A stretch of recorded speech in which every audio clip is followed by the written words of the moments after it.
ಸ್ವಾಮಿಗಳೇ ಇಲ್ಲಿಂದ ಇಷ್ಟೇ ನೋಡಿ, ಮ್ಯಾಕ್ ಹೋಗ್ಬೇಡಿ ನೀವು. ನಮ್ ಶಾಸ್ತ್ರ ಎಲ್ಲ ಬರೀ ಅಷ್ಟನ್ನೇ ನೋಡಿ ಸಾಕು ನೀವು.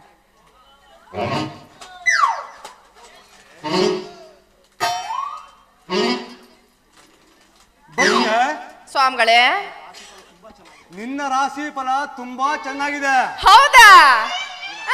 ಆಮೇಲೆ ನಿನಗೆ ಆದಷ್ಟು ಬೇಗ ಅದೃಷ್ಟವಂತನ ಕೈ ಹಿಡಿತೀಯ. ಹೌದಾ?